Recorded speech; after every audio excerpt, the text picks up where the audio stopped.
Right. So the topic was spinning yarns of epiphany. What's epiphany? A sudden realization or revelation of the truth, right? We say that facts are the door to truth. And therefore, one has to first talk of the facts before saying anything about truth or desiring an epiphanic moment. Are we really in touch with the facts, right? So we said, let's check that out, and we named the presentation as Missing the Obvious. Let's see to what extent are we really grounded in the facts. We'll be taking two sets of facts that we are calling as far and wide, that relate to something global, something macro, and facts that are more personal, more micro, more related to our day-to-day lives, right? And we'll see whether we really are in touch with them. So let's begin. Yes. First thing, as you look at this slide, you must realize that this is needed to be shown here because it is not being normally shown elsewhere. We are talking of CO2 emission as a proxy for mindless consumption. Where do these emissions come from? They come from energy consumption when it comes to all countries, heat consumption when it comes to mostly the first world, cold countries, transport, industrial production, and very, very importantly, food. Especially if you are a flesh eater, if you are someone who consumes a lot of so-called non-vegetarian food, animal products, be it flesh or dairy, then you are contributing a lot to carbon emissions. And what have those emissions done? Look at the stats. The pre-industrial levels of carbon dioxide in the atmosphere were 280. Even till 1950, it was 310 ppm. Currently, it stands at around 420 ppm. That's an increase of 50% over the pre-industrial levels. And we know what carbon dioxide does. It traps heat, the familiar greenhouse effect. Global mean temperature rise as a result of the greenhouse effect has been 1.6 degrees Fahrenheit. And it's only increasing and increasing at an increasing rate. Forget about arresting the temperature rise, it's only accelerating.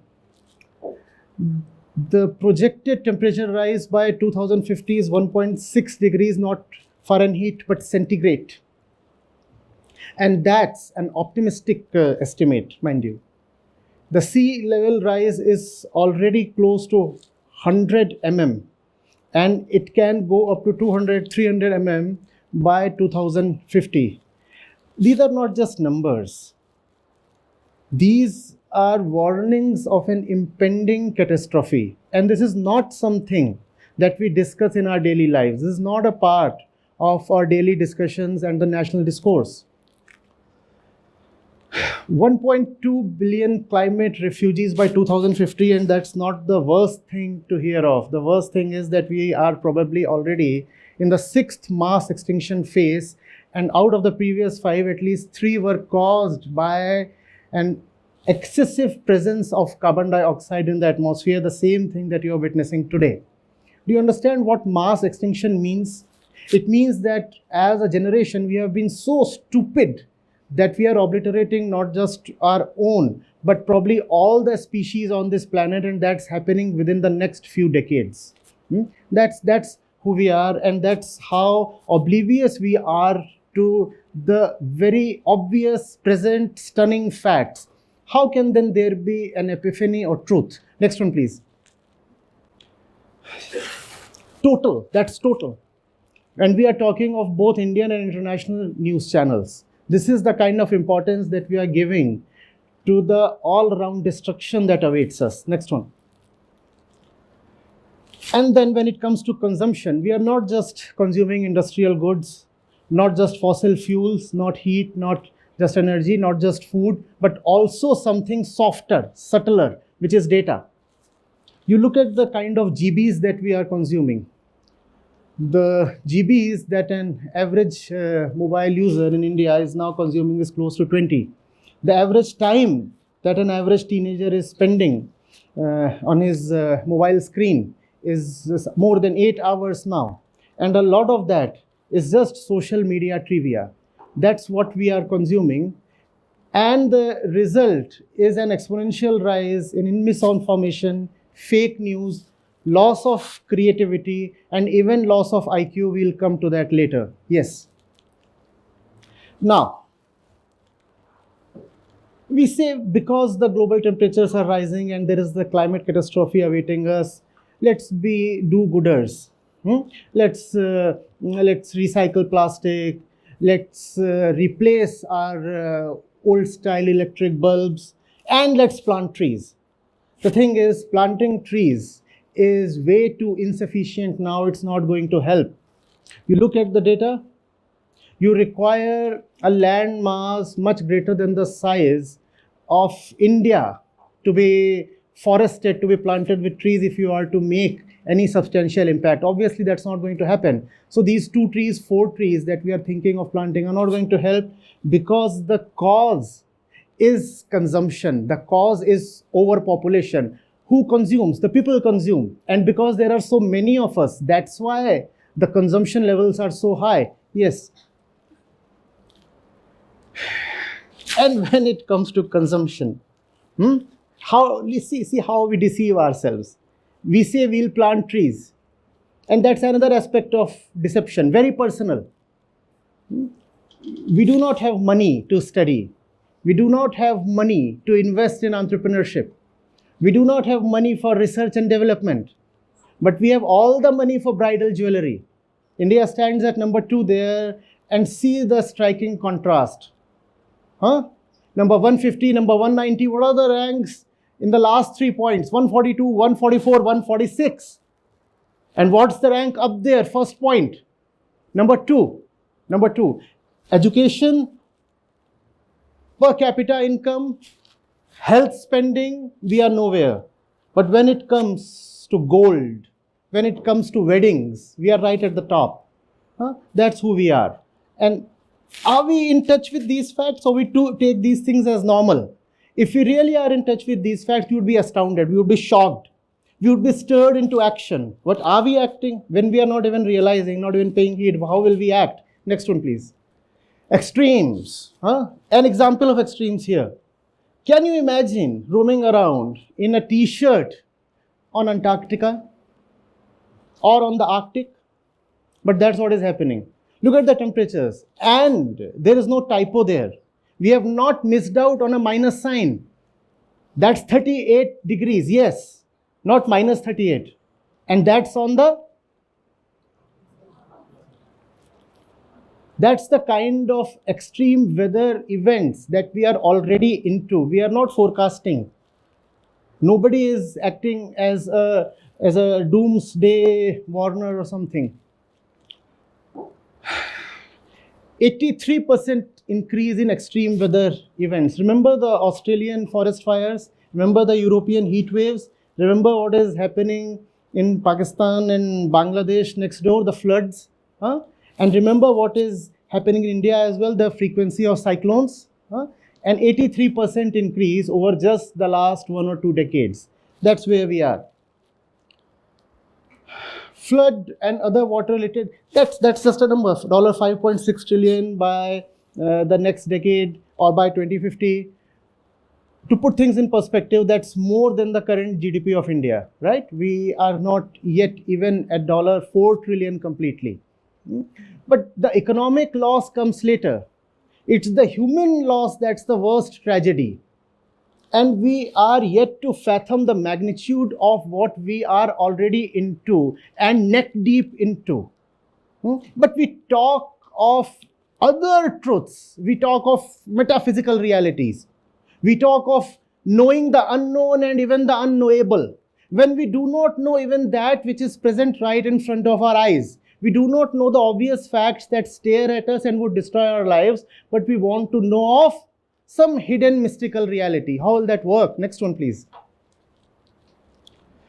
Extremes. Just as we saw extreme weather events, look at the extremes here as well. We are contrasting the far and wide with the up and close, the near thing, and saying that be it the distant reality or the immediate one, we are equally in oblivion, right? Look at these extremes.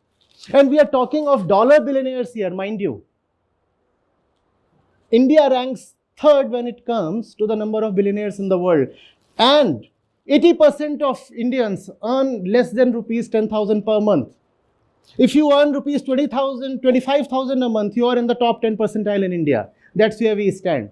The percentage of population below the poverty line is still 20%. And that's when we have defined the poverty line on bare sustenance terms. We have taken the minimum number of calories a person needs to survive.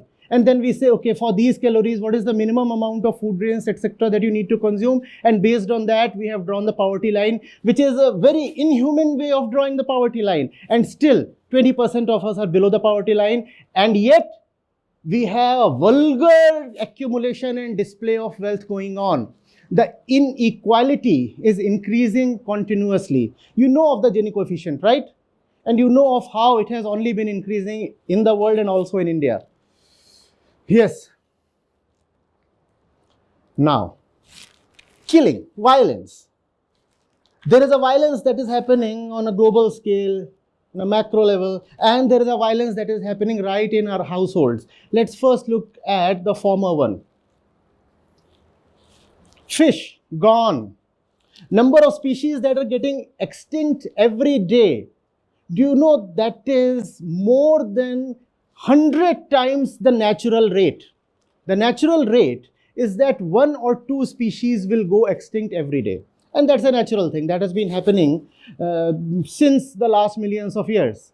But today we have exceeded that rate by 100 times. Some studies say 1,000 times. Even as we speak, a few species have gone extinct. Can you imagine the devastation, the total obliteration of life itself? That's what we are doing. And we remain blissfully ignorant. We behave as if nothing is amiss. All the fisheries gone, would we survive? 2048, it's as if fisheries are out there somewhere isolated, disconnected from us. Would we survive if they are gone? Please tell me. And India. Relate the last 2 points. Very few people realize that milk and beef are synonymous. Very few people realize that. We do not bother to inquire what happens to all the cattle after they stop yielding milk. As young, educated, inquisitive minds, should we be that complacent, that ignorant, that oblivious? Isn't there a direct relation between our dairy consumption and our beef production and subsequent export? But we don't mind. Next. Yeah, killing them. So we are not just killing the cows, the buffaloes, the fish, the entire wildlife. Look at who else is being killed. 189, that's rock bottom. I wonder if there is any country below us. 920 is the ratio. Where are those missing 80 girls? And if you are a killer, why would you spare your own daughter or wife? That's the worst kind of genocide going on in India. But we don't bother. We behave as if we are an educated, enlightened, empowered country, especially when it comes to empowering the other gender as well. Think of killing. Killing happens everywhere because the killer is the same. The fellow who can kill an innocent animal just for his pleasure and profit, why would he spare an innocent girl? She would be killed because he knows there is a cost to bear and then there is a dowry to gift and all such things. Female labor participation rate, 25%. Worse still, it is falling. Education levels among women are increasing, their labor participation rate is falling. Over the last 20 years, it has actually fallen. More women were at workplaces than they are today. 2 decades back, the proportion of women working was more than what it is today. Women are withdrawing from workplaces. 73% of them, even if they continue to work, they leave their jobs after work. And that's not really an informed and voluntary choice. It is to do with the social conditions and the cultural conditioning a lot. We talk of farmer suicides, and that's a very tragic thing, right? The newspapers are all full of farmer suicides. And that is something we must address, obviously. But what about the housewives? And does anybody bother to inquire what our cultural institutions are doing to the woman, to the point that she is compelled to die by suicide? And we are missing that. As young students, when you talk to each other, I'm asking you, do you take up these issues? Do these form a part of your daily conversations? They hardly do. Next. Loss of biodiversity. And we'll be talking of another kind of loss next, right? This is a loss far and wide, as is biodiversity. This is biodiversity loss. I just addressed that. The extinction rate has exceeded the natural rate not by percentage points, but by manifold, but by multiples. 1 million animal and plant species threatened with extinction. Do you understand? Threatened with extinction. They are not just threatened. Their numbers are not just reducing. They are going extinct. We understand what extinction means. They'll never return. We are not talking of a few members of the species. We are talking of the last member of the species. It's gone forever, never to return. And we are talking of not one such species. We are talking of a million such species. Look at the third point. Let it sink in. The only mammals that are surviving today are the ones that we use. All other mammals we have wiped out. So if you want to survive on this earth, we have colonized, monopolized it to such an extent that if you want to survive on this earth, you have to be usable to human beings. If you're not usable, you will be killed. So, goat, cow, buffalo, sheep, camel, only such mammals that are of use to us have been allowed to not just survive but multiply. We forcibly multiply them, right? That's the reality of the animal farms. We forcefully multiply them, and all other animals, think of the millions of mammal species, we have completely wiped them out. That's who we are. Wild mammals represent only 4%, obviously. Yes, next. We talked of loss of biodiversity. Here is the corresponding loss of creativity. Have you heard of something called the Flynn effect?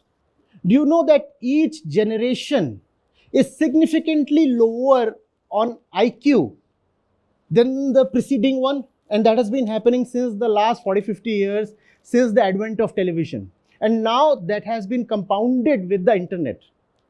We are losing IQ at the rate of 3 to 5 points every decade. Isn't that astounding?